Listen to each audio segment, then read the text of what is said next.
Jesus pela sua vida, porque você está aqui nessa noite. Que Deus possa derramar graça, misericórdia sobre a sua vida. Que o Senhor possa abençoar ricamente, não só os irmãos que estão aqui conosco nessa noite, mas também os irmãos que talvez devido a questões de saúde, em suas famílias, não podem estar aqui com a gente, mas estão acompanhando, estão cultuando com a gente de suas casas. Que o Senhor os abençoe rica e preciosamente. Nós vamos orar nesse momento, agradecendo a Deus por cada dízimo, por cada oferta, porque se você pôde cultuar a Deus com o seu dízimo e sua oferta, é porque você tem emprego, é porque você tem recurso, é porque o Senhor está te sustentando, é porque Ele está derramando bênçãos sobre a sua vida. Então vamos orar? Abaixe sua cabeça, feche seus olhos, vamos falar com Deus nesse momento. Louvado seja o teu nome, Senhor, porque podemos te cultuar com nossos dízimos e também com nossas ofertas. Nós te agradecemos, porque o Senhor era um Deus misericordioso, porque tu és um Deus que nos sustenta, porque tu és um Deus que não se esquece da gente. Senhor, em meio às lutas, em meio às crises, tu estás conosco. Em meio, Senhor, aos conflitos internos, aos momentos de desemprego, tu estás conosco. Muito obrigado, Deus. Nós te pedimos, continua derramando graça e misericórdia sobre a tua igreja.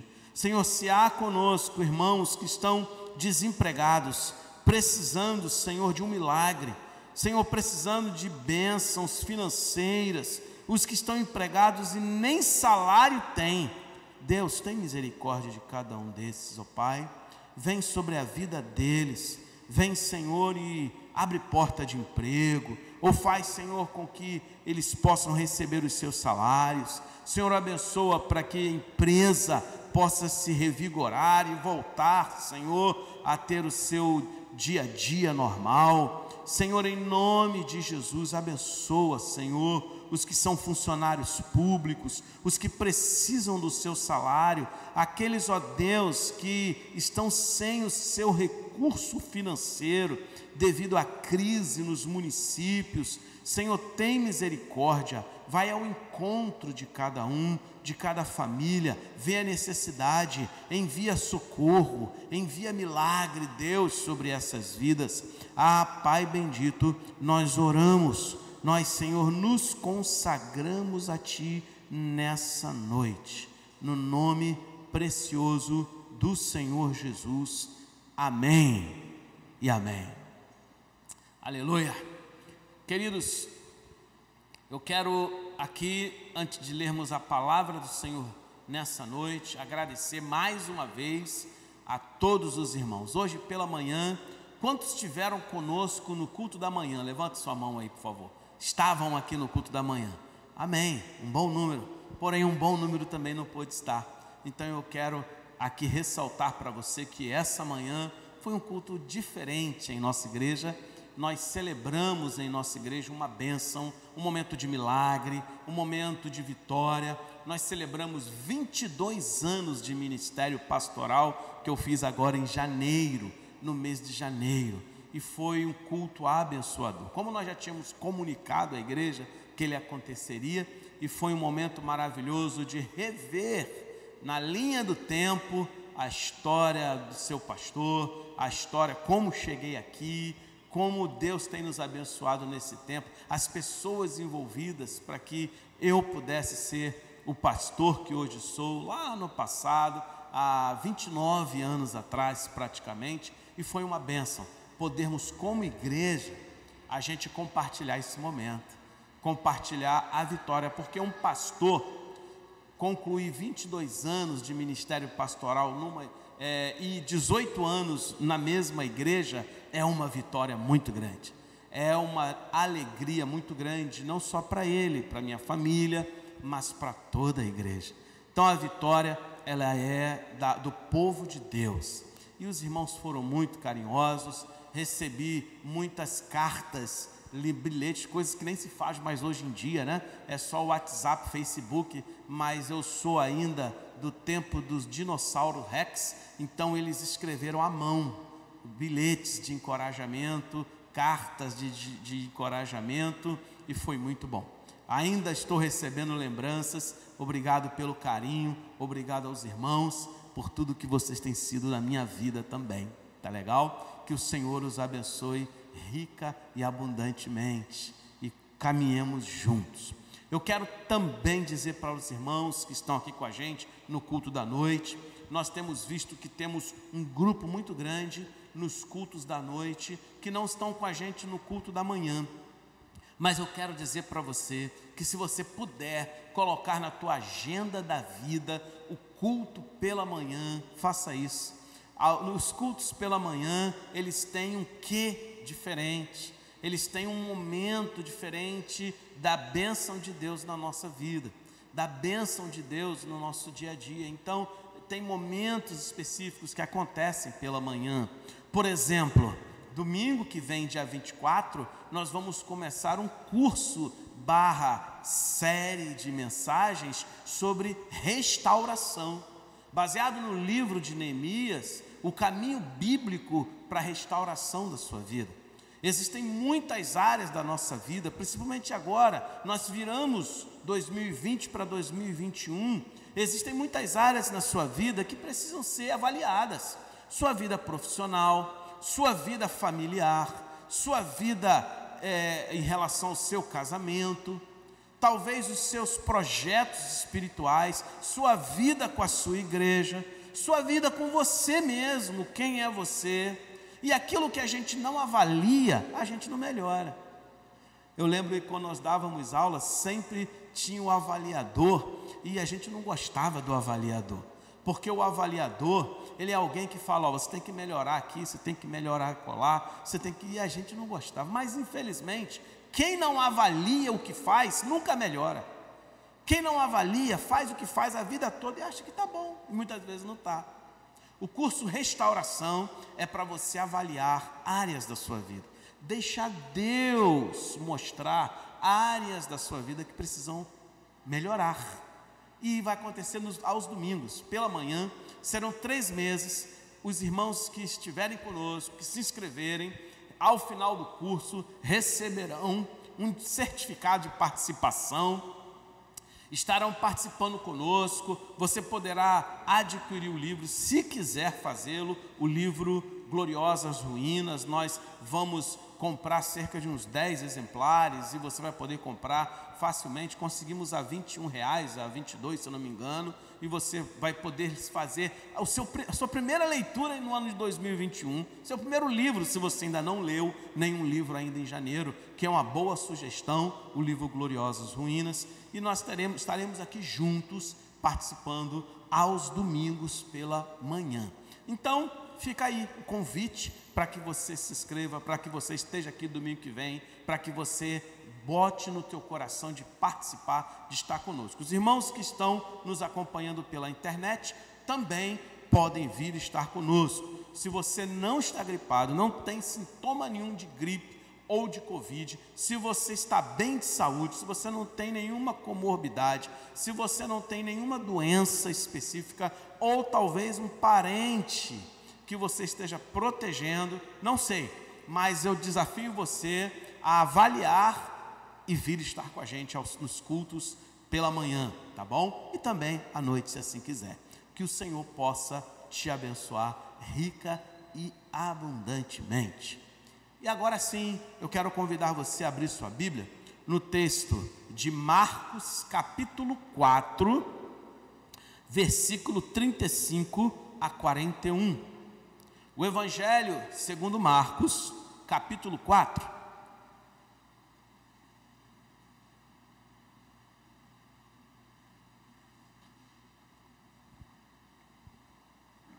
Jesus acalma a tempestade.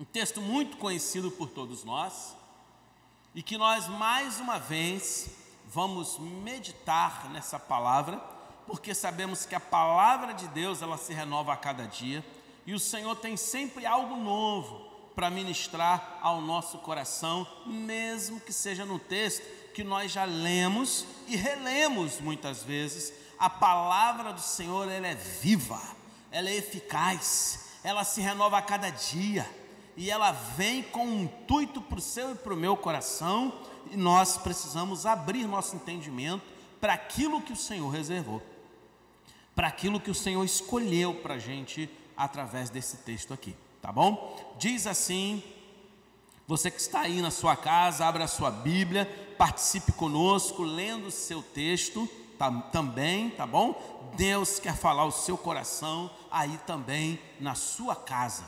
Diz assim: naquele dia, ao anoitecer, disse ele aos seus discípulos: vamos atravessar para o outro lado. Deixando a multidão, eles o levaram no barco, assim como estava. Outros barcos também o acompanhavam. Levantou-se um forte vendaval, e as ondas se lançavam sobre o barco, de forma que este foi se enchendo de água. Jesus estava na popa, dormindo com a cabeça sobre um travesseiro. Os discípulos o acordaram e clamaram: Mestre, não te importas que morramos?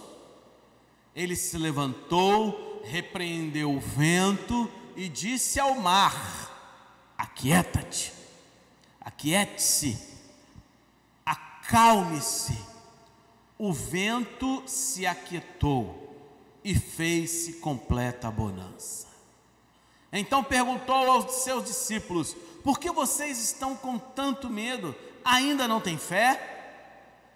Eles estavam apavorados e perguntavam uns aos outros: quem é este que até o vento e o mar lhe obedecem? Amém?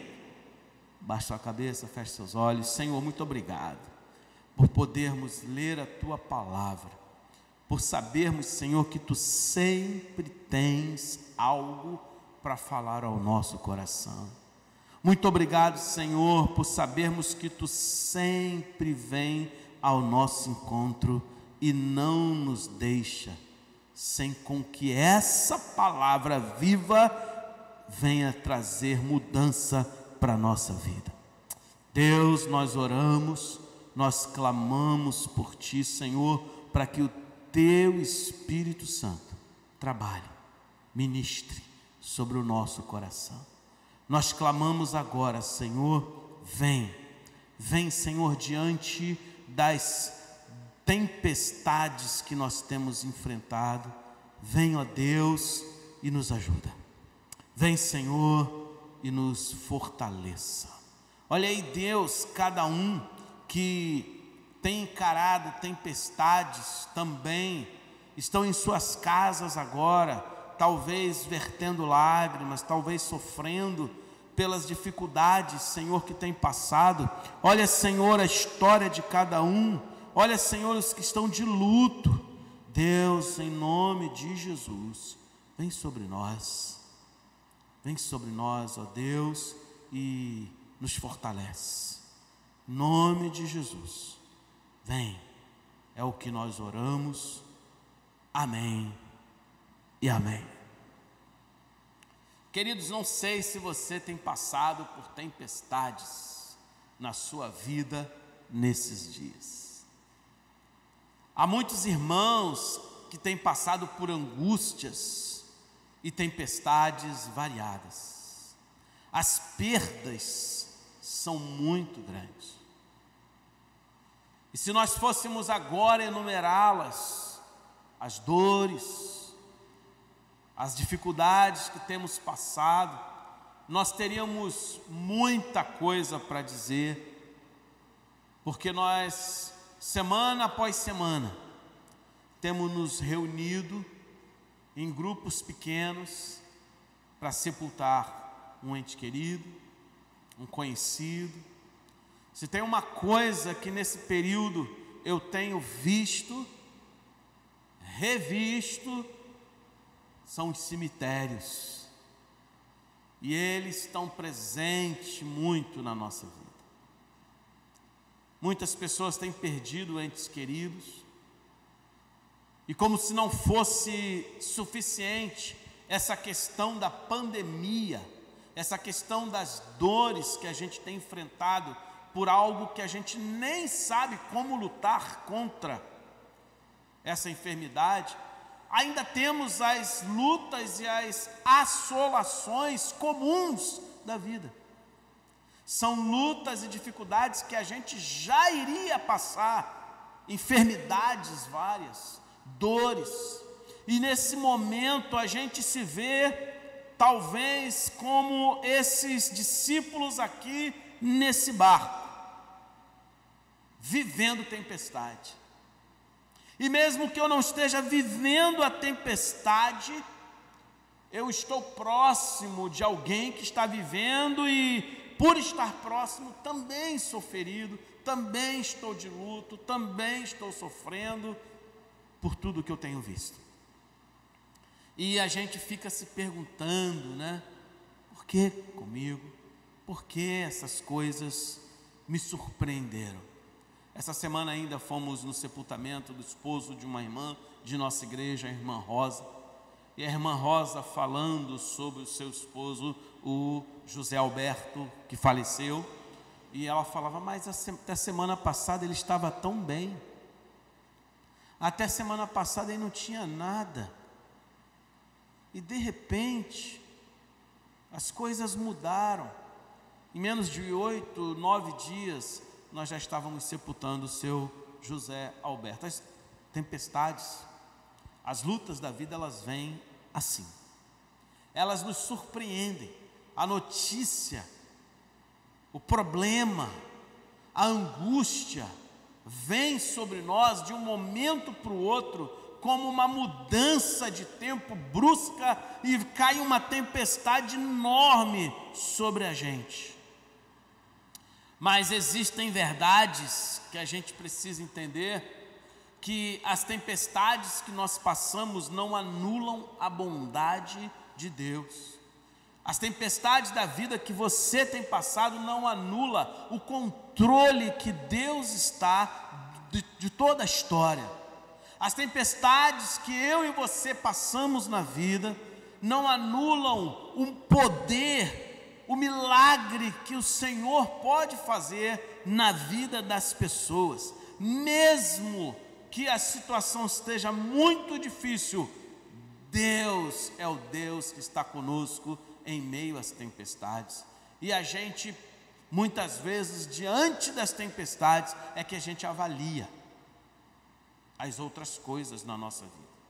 São nas noites mais escuras que a gente tem condições de ver as estrelas mais longínquas. São nos momentos de muito frio, que a gente dá valor ao calor que fez hoje. São nos momentos da vida em que tudo está cinza e que não conseguimos ver alegria nas cores, é que a gente valoriza as multicores da nossa vida, os vários momentos que a gente vai passando. Deus, Ele está no controle de tudo. Deus, Ele está na direção do curso da nossa vida, mesmo quando a gente passa por tempestades. Eles passaram o dia todo naquela praia, naquela areia, Jesus ministrando para o coração dos discípulos. Deu a tarde, o final da tarde, Jesus então dá uma ordem para que eles entrassem no barco e que eles atravessassem para a margem, a outra margem. Aqui na realidade, o texto fala sobre o mar, mas é uma formalidade na linguagem do local, porque não existe mar ali, é um lago.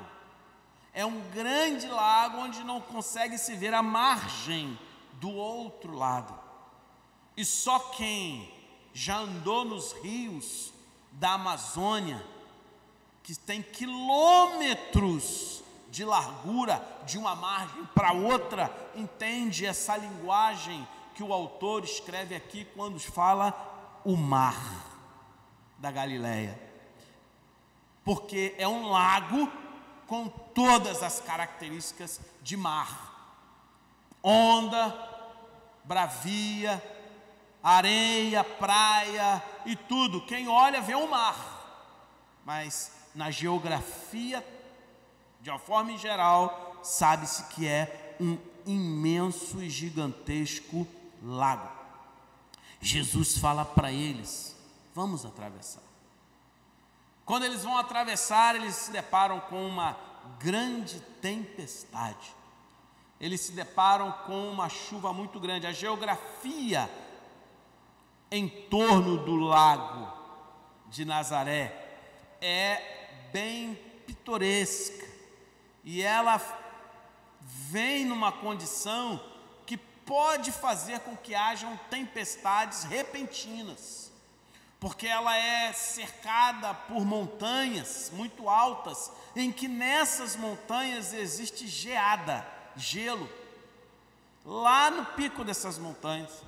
E quando esse vento frio desce à tardinha e se encontra com o vento quente que está na parte de baixo do mar da Galileia, então eles se encontram, vento quente, vento frio, e aquilo faz com que nuvens se formem rápido, tempestade cai sobre aquele lugar. É justamente isso que os discípulos aqui se deparam, com uma tempestade real.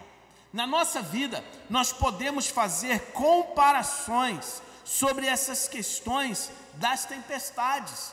Da tempestade que vem ali no lago /mar de Nazaré, nas tempestades que vêm naquele lugar, e como isso acontece, nós podemos fazer paralelos com a nossa vida. Porque do mesmo jeito que a geografia faz com que lá o clima mude rápido e aconteçam tempestades sobre aquela região, na nossa vida também é assim. Muitas vezes as tempestades, elas vêm sem avisar, elas vêm de forma inesperadas na nossa vida. Elas vêm sobre as nossas vidas, sem que a gente esperasse que aquilo acontecesse.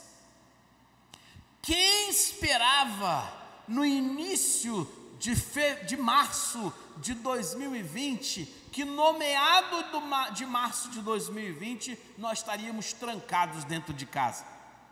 Quando a gente ouvia que na Itália estava acontecendo isso, aquilo, outro, morrendo gente, que não sei mais aonde, nós pensamos o que pensamos a vida toda na nossa geração: essas coisas vão ficar para lá, essas coisas não vêm para cá. Quando o Ebola matou milhares e milhares de pessoas na África, nós também pensamos assim: esse troço não vem para cá, e não veio para cá. Quando as outras enfermidades que assolaram outros continentes do globo mataram pessoas, mataram a gripe aviária e por diante, nós pensamos: isso não vai chegar aqui, e não chegou com muita força. Pensamos a mesma coisa: isso não vai chegar aqui, mas só que chegou. Do meado de março para cá, nossa vida mudou por completamente. Alguns irmãos só se viram praticamente agora em janeiro, de março para cá. Em dezembro, familiares só puderam se encontrar nesse período. A vida das pessoas mudaram, porque as tempestades da vida, elas são justamente assim. É como um acidente, é como uma enfermidade, uma crise existencial, uma crise que traz uma depressão repentinamente. Ela não manda recado, não manda nenhum tipo de informação: eu vou chegar. Não, chega de surpresa e deixa a gente profundamente abalado. Como servos de Deus, nós não podemos achar que a gente não vai encarar a tempestade. Você que está aqui nessa noite, que é servo de Jesus Cristo, que segue ao Senhor, você não pode ter uma visão romântica da vida cristã, achando que você não vai encarar a tempestade, achando que porque você é um servo de Deus, um problema, uma crise, uma perda, uma angústia da vida, nunca vão encontrar o endereço da sua casa. Esse é um pensamento errado, e por pensarem assim, muitas pessoas naufragaram na fé, porque quando a tempestade chega na sua vida, a pessoa logo pergunta: por que eu, Deus? Eu vou à igreja, porque eu, Deus, eu confio em Ti, porque eu fiquei desempregado, Senhor, sempre fui dizimista. Nós começamos a querer achar, muitas vezes, que as tempestades da vida não sobrevirão sobre nós, porque nós somos quem somos, mas é um pensamento errado. Os discípulos estavam seguindo a Jesus, eram seguidores próximos a Jesus, estavam sendo ministrados diretamente por Jesus, e a angústia, e a tempestade, e o sofrimento, e o perigo de morte chegou para eles do mesmo jeito. As aflições da vida podem vir sobre todos nós e de forma perigosa. As tempestades da vida muitas vezes são de forma perigosa, são de formas que ameaçam a nossa vida mesmo. Não são coisas que a gente acha que é bobeira, não, são coisas que muitas vezes vêm para explodir nossa mente, nosso coração. São coisas que muitas vezes vêm para tirar nossas estruturas. Interessante que esse mesmo texto, ele é narrado nos outros evangelhos. Mateus diz que o barco era varrido pelas ondas. Quando aqui a gente leu em Marcos que se levantou um temporal, que o barco estava com perigo de afundar. Lucas diz que o barco estava já prestes a afundar. E é assim, as tempestades da vida, elas vêm para nos ameaçar. Elas vêm muitas vezes para balançar nossas estruturas, de tão perigosas que elas são. Qual é a tempestade da vida que você tem passado nessa forma de perigo? É uma doença? Uma Fabiana essa semana entrou numa outra série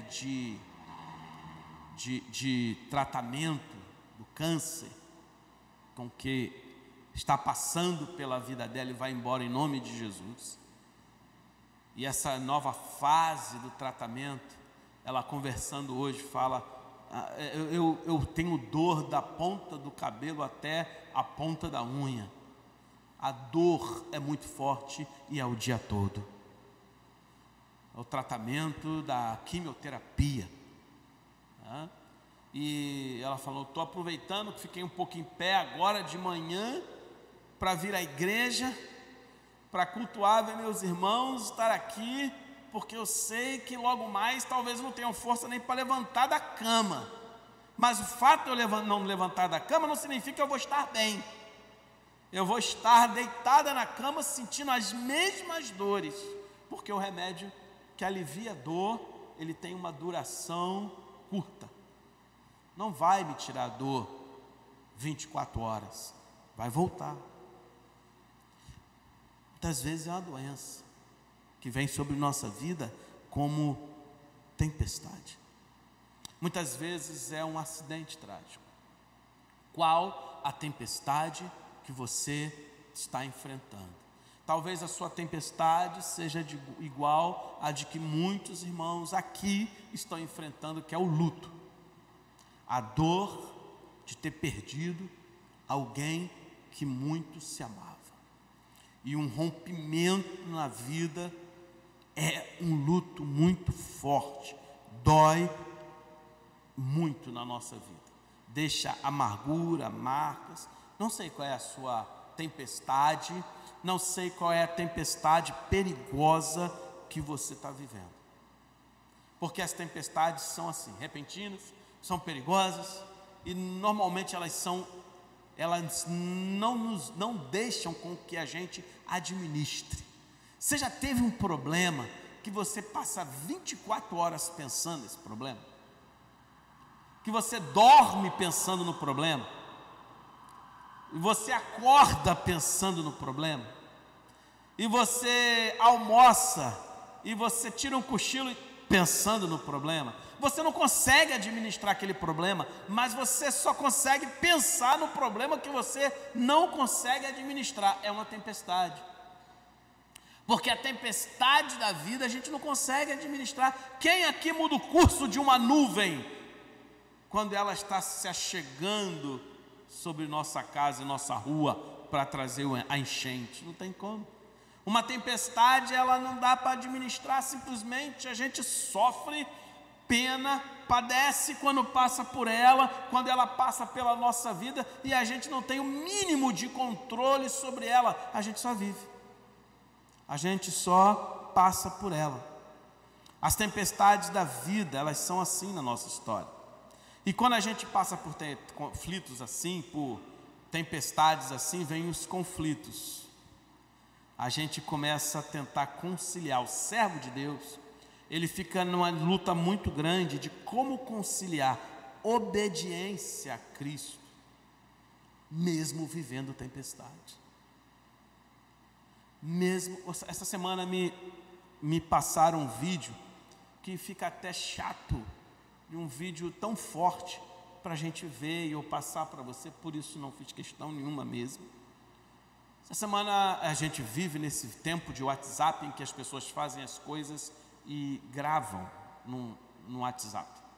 E alguém dirigindo um carro numa comunidade cantava um hino. Do nosso tempo, que eu não me recordo bem qual é a canção. Um hino que a gente já cantou várias vezes aqui na igreja, um hino de adoração. E de repente a câmera que estava filmando para frente, ela vira de lado. E no carona daquele carro, porque antes a filmagem era de quem estava no volante, quando vira para o carona que também cantava, tinha um fuzil na mão. Ou seja, eram dois bandidos, dois traficantes, cantando um louvor, como se estivessem ali vivendo o momento do derramado Senhor, mas vivendo naquela vida que eles estão vivendo uma vida errada. E eu fiquei pensando, é justamente esse tipo de evangelho que nós temos visto nos nossos dias. Um evangelho barato, um evangelho onde as pessoas pensam que cantar música gospel é suficiente. Um evangelho quando as pessoas pensam que simplesmente por botarem a Bíblia aberta no Salmo 91, na parte da frente do carro, é suficiente, vai trazer bons fluidos. Nós vivemos tempo em que as pessoas não conseguem conciliar nas tempestades da sua vida a obediência em meio à tempestade. Querem facilitar,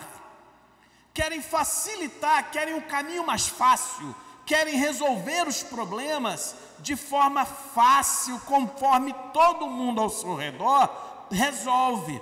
Todo mundo no meu bairro, quando aluga uma casa, já aluga uma casa com gato de eletricidade. Por que eu vou alugar uma que tem relógio? Todo mundo na minha família agiu assim. Por que eu vou agir diferente? As pessoas querem a facilidade quando passam por um conflito, mas não querem a obediência. Quando alguém que é servo de Deus passa por uma tempestade, ele entra nesse conflito aqui de obedecer e mesmo assim está vivendo essa tempestade. Os discípulos entraram no barco pela ordem de Jesus e mesmo assim eles enfrentaram a tempestade. Olha, eles estavam no centro da vontade de Deus, eles estavam em obediência à vontade do Senhor, eles estavam fazendo aquilo que Jesus disse que eles tinham que fazer, e mesmo assim eles enfrentaram a tempestade. Muitas vezes você vai viver a vontade de Deus, muitas vezes você vai fazer o que Deus quer que você faça, e nem por isso você vai deixar de enfrentar tempestades. Quando o povo de Israel chegou num local chamado Mara, eles saíram do Egito, e milhares de pessoas, idosos, crianças, mulheres e homens, jovens, adultos, pararam porque precisavam continuar viajando e viram um local que tinha água. E eles foram beber daquela água, aquela água era amarga. E eles então deram o nome daquele lugar de Mara, que significa água amarga. E eles naquele local, às margens da água amarga, cheios de sede, eles começaram a blasfemar contra Deus. Eles começaram a falar mal do líder Moisés e Arão. Eles começaram a querer apedrejar Moisés e voltar para o Egito. Ora, mas eles chegaram naquele lugar, não foi porque Moisés os levou, nem Arão os levaram para ali. Eles chegaram para ali porque era Deus que estava dando a rota. Era Deus que conduzia de dia, com uma nuvem que protegia eles do sol, e à noite um fogo intenso que aquecia o povo todo do frio do deserto. Foi Deus que levou eles para aquele lugar, mas viver a tempestade e obedecer é um grande desafio para nós. É interessante que Jonas enfrentou uma tempestade na vida porque ele desobedeceu a Deus. Já os discípulos estão enfrentando tempestade na vida porque eles obedeceram a Deus. Então vem aqui uma pergunta para a sua reflexão: você tem enfrentado tempestade porque você tem obedecido ou porque você está em desobediência? Só você pode fazer essa análise da sua vida. As suas tempestades estão baseadas em quê? Em relação ao seu comportamento. Você se encontra numa posição de obediência ao Senhor, ou você se encontra numa posição de desobediência? Há momentos que nós sofremos por desobediência, e eu vou dizer para você, já que você vai passar por tempestades na vida, porque todos nós passamos, é melhor que você passe a tempestade em obediência ao Senhor. Porque se você passar as suas tempestades em obediência ao Senhor, tem as promessas dele para a sua vida, tem a garantia da presença dele na sua vida. Em meio às tempestades, nós temos que enfrentar essas crises da vida. Obediência é por obediência ou por desobediência?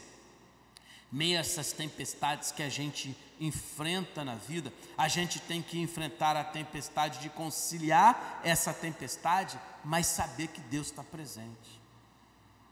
Eu estou passando pelo que eu estou passando, mas eu sei que o Senhor está presente na minha vida.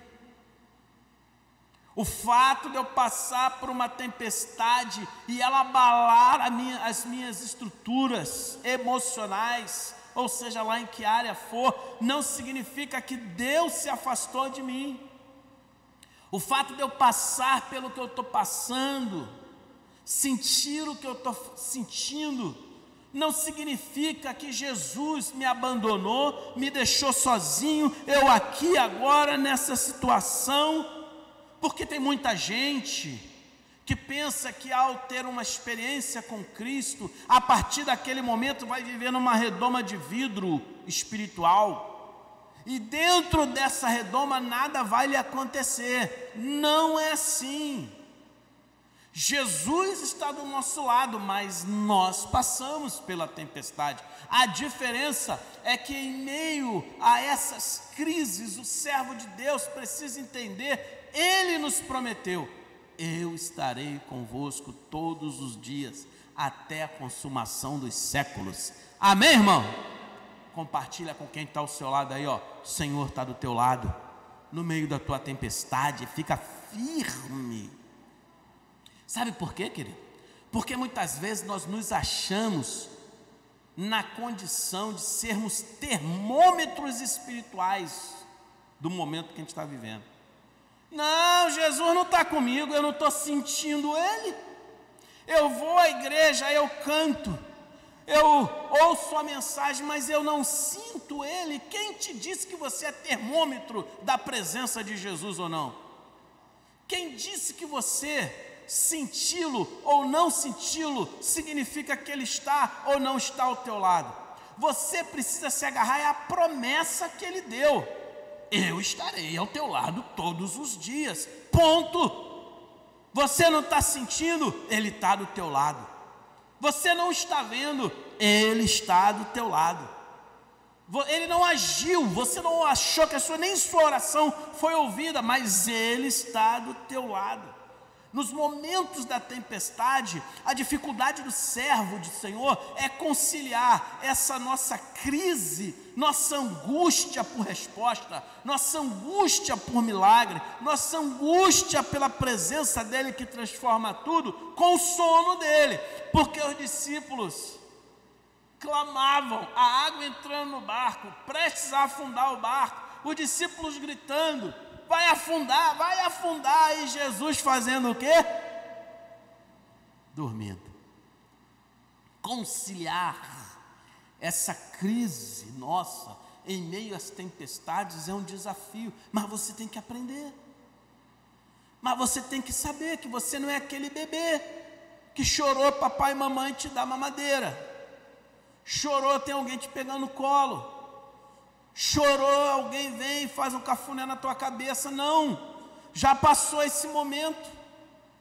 O Senhor quer te levar para experiências mais fortes, profundas, quer colocar em você mais casca de vida espiritual, para Ele poder te usar aonde Ele quiser. E só as tempestades da vida é que nos levam a essa situação. Enquanto nós achamos que somos um bebê, que tudo que a gente chorar Deus tem que fazer por nós, nós não conseguimos prosseguir. Deus vai dormir muitas vezes quando a gente estiver na tempestade, e não vai te responder, e não vai, e você vai orar e não vai sentir a presença dele. Mas você precisa confiar na palavra dele, de que Ele estará ao teu lado.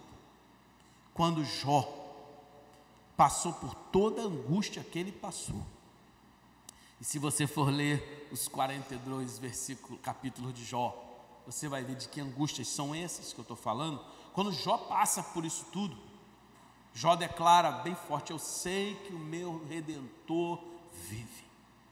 Eu sei. Ele está dizendo assim: olha, eu não estou vendo nada disso. Capítulo 19 de Jó, eu não estou vendo nada disso. Se a gente fosse fazer uma transliteração, não estou vendo nada disso, pelo contrário, o pus continua saindo do meu corpo, perdi tudo e continuo morando no monturo, ou seja, no lixo, fora da cidade, e sendo acusado pelos meus 3 amigos. Mas eu sei, esse eu sei de Jó significa um relacionamento profundo de alguém que conhece o caráter do Deus que segue, e sabe que Deus não nos abandona em meio às tempestades, e sabe que o Senhor não nos larga de mão, e sabe que o caráter do Senhor é o caráter de alguém que vem e diz que está conosco todos os momentos. Se Ele falou que está, Ele está. Eu não estou vendo Ele agir, mas Ele está. E eu estou caminhando para a morte, mas o Senhor está comigo. E o Senhor vai me livrar da morte, Ele está, eu sei. Se Ele quiser me livrar, Ele vai me livrar. Ó Nabucodonosor!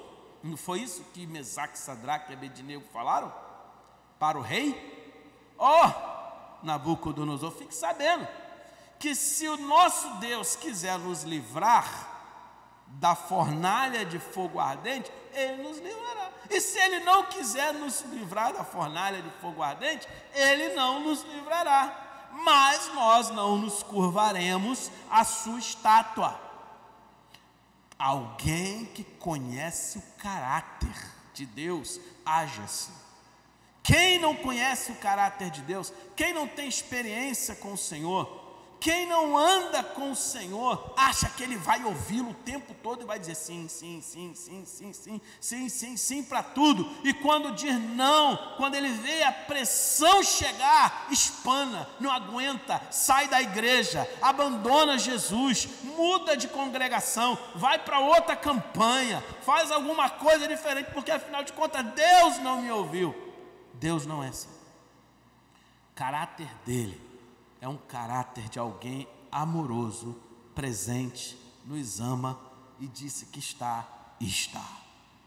Os discípulos teriam que conciliar a presença de Jesus naquele barco e o sono de Jesus, ou seja, a não resposta e a ameaça de morte. Nessas tempestades vem essas crises todas, vem essas perguntas aí que eles fizeram para Jesus Cristo. E a gente vai e faz para o nosso Deus, quando a gente passa pela tempestade. A primeira pergunta dos discípulos para Jesus Cristo: não te importas que morramos? Ô Jesus, tu estás dormindo nesse barco, tu não te importas que a gente morra? No meio da crise, a gente logo pergunta para Jesus em relação a questão dos nossos últimos momentos, nossa última luta contra a morte, nossa última jornada é contra a morte, contra esse nosso algoz, e todos nós teremos que enfrentar. Mestre, não te importas que morramos? Esse grito é um grito de quem está no meio de uma tempestade. Como é que você vai morrer?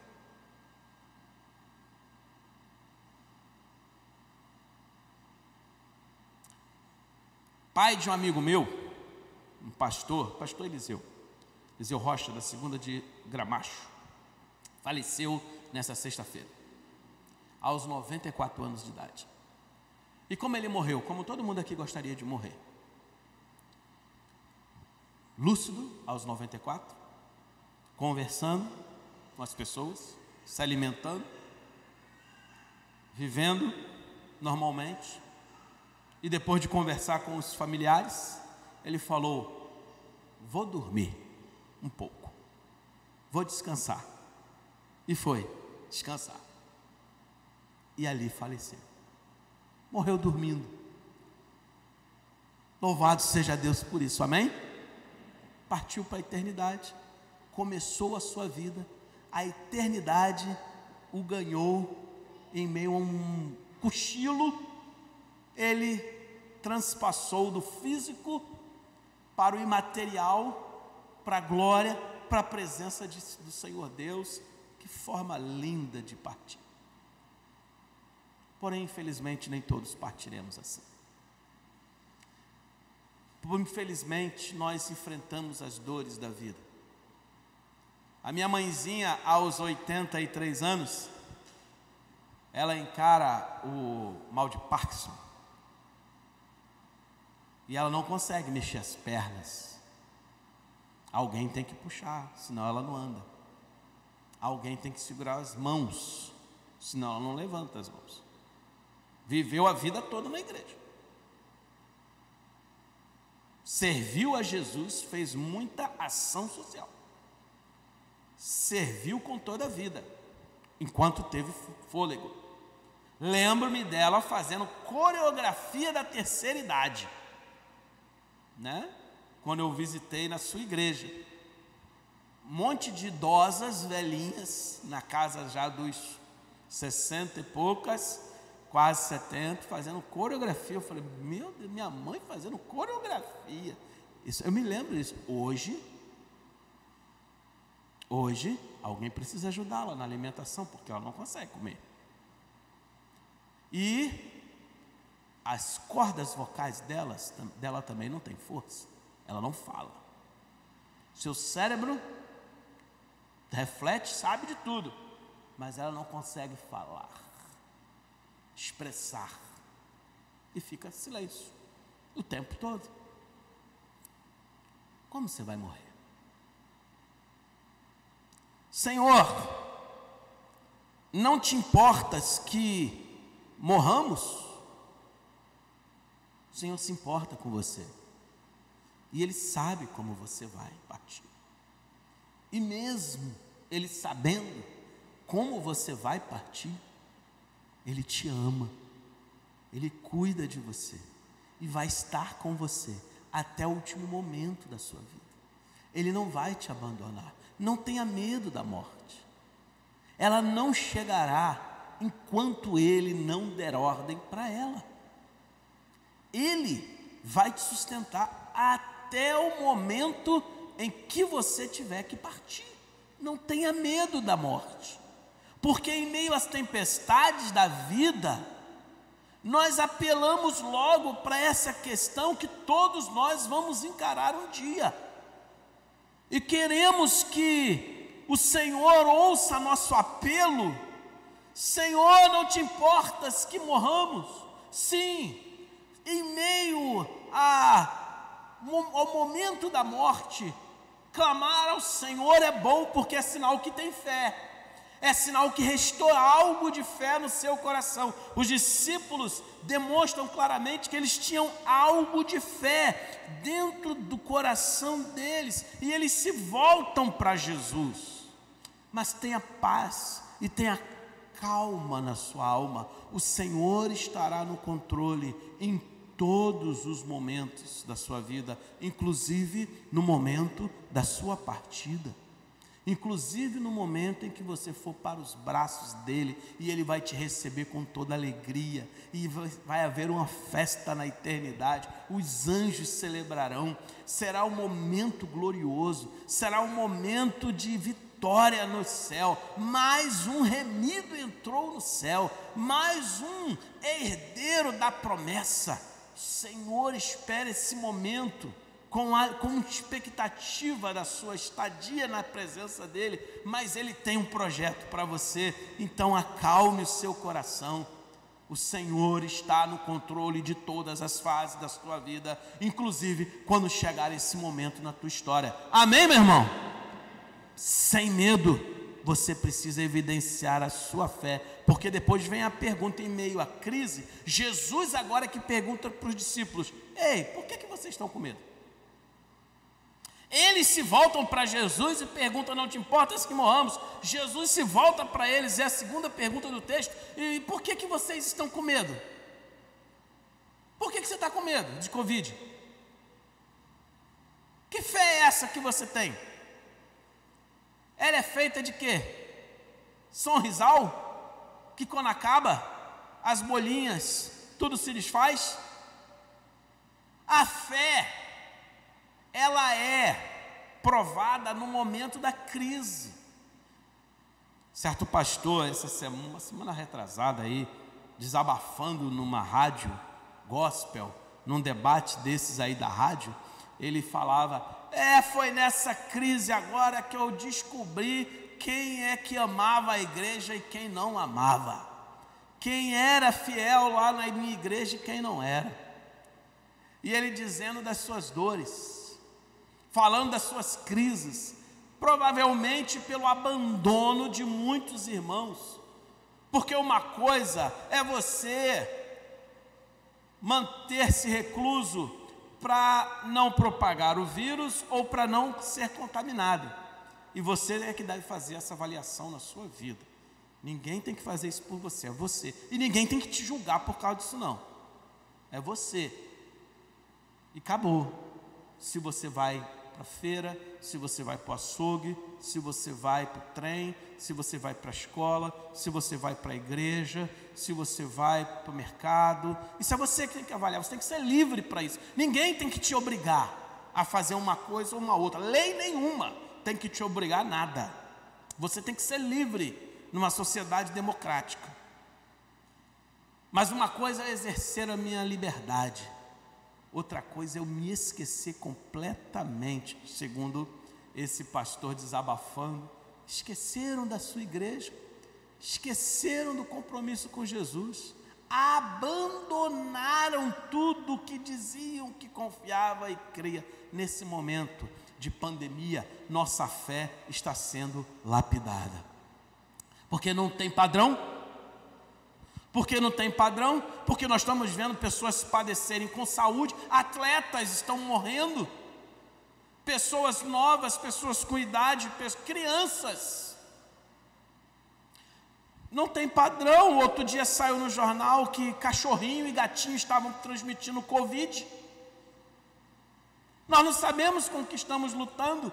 Uns dizem que a gente tem que usar máscara o tempo todo, outros falam que uma máscara jamais, em hipótese alguma, seguraria uma bactéria, seguraria um vírus.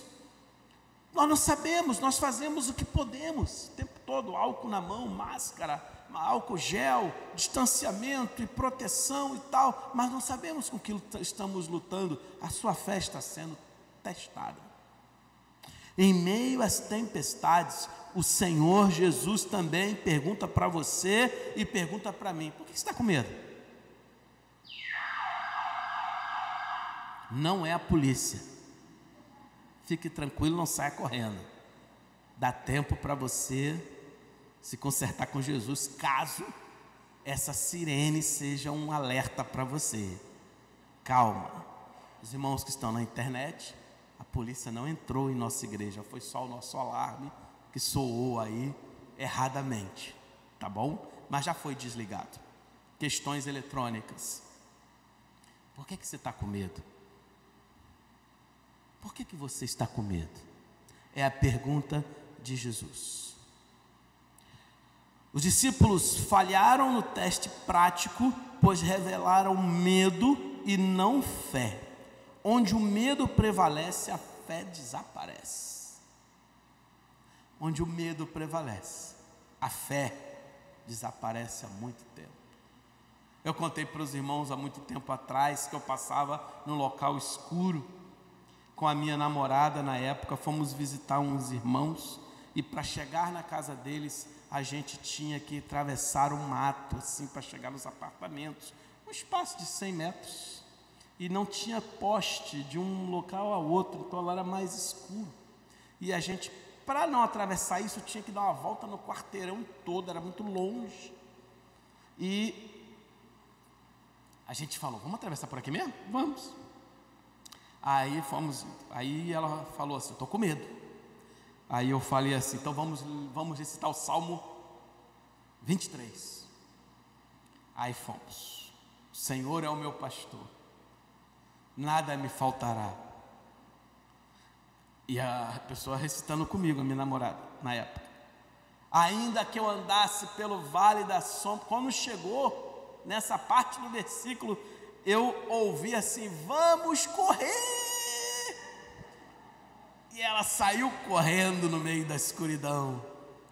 E essa frase me lembrou, eu correndo atrás dela: calma, calma, a gente vai chegar. Você está citando Salmo 23, porque correu. Porque é justamente isso aqui: onde o medo prevalece, a fé desaparece. O medo obscurece nossa visão. O medo tira a nossa visão de Jesus Cristo. O medo faz com que a gente tenha que receber essa pergunta de Jesus: por que você está com medo? Você deveria ter fé agora e não medo. Por que você está correndo? Por que você está angustiado? Por que você está apavorado? O medo te cega do que Jesus pode fazer na sua vida. O medo te tira a razão. Jesus falou que estaria com você, então não tenha medo, tenha fé. Em meio às tempestades da vida, a gente precisa justamente refletir no que o Senhor falou para nós. Você não tem que ter medo, você tem que ter fé. Porque tem uma promessa sobre você, que Ele estará com você todos os dias da sua vida, e a presença dele é real. A presença dele, ele vai mostrando em sinais, poucos sinais ao longo da nossa vida. Quantos aqui já sentiram, já presenciaram por alguma maneira a presença de Jesus na sua vida? Levanta sua mão aí, dê um glória a Deus. A presença de Jesus nos livra de todo temor. Quando você se está, ainda que eu andasse pelo vale da sombra da morte, não temeria mal algum, porque tu estás comigo. Fale com todo o coração, porque é verdade, porque o Senhor te faz ser seguro nos braços dele. Porque o Senhor te convida a andar em segurança diante das tempestades da vida, querido.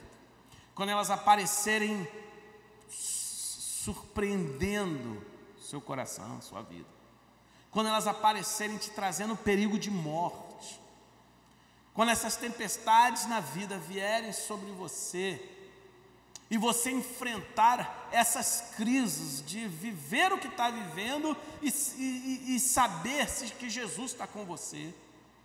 Quando as tempestades da vida chegarem na sua história e você ficar nessa crise de Jesus está me ouvindo em oração, ou Jesus está dormindo, mas Ele falou que estaria comigo, minha história não muda.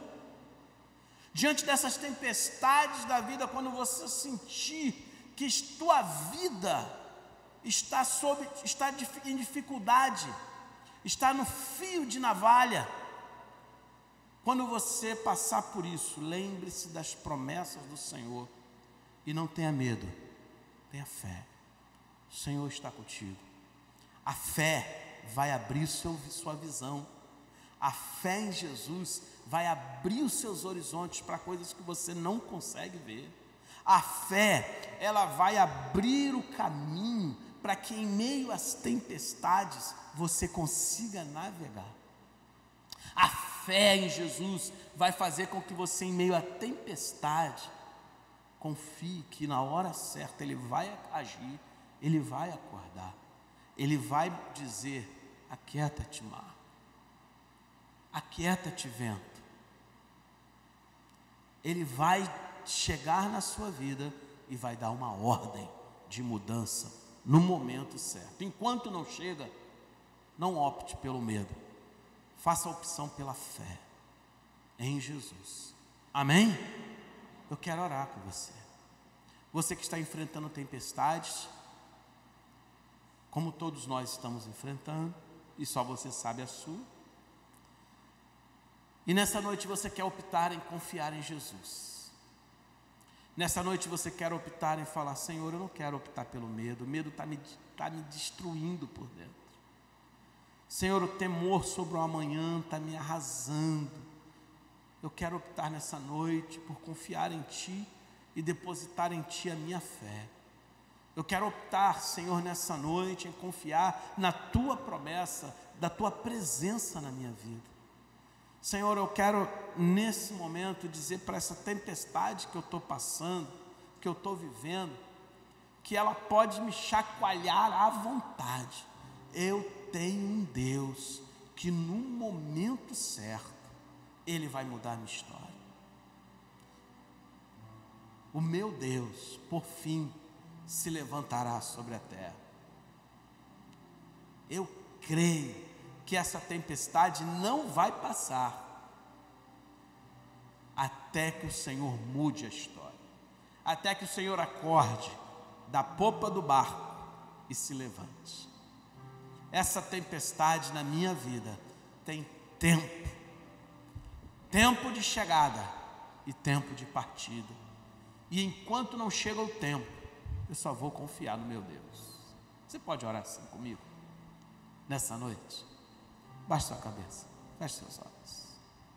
Você que está aí pela internet, você que está em casa e está passando pelas tempestades, ora comigo também. Você que passa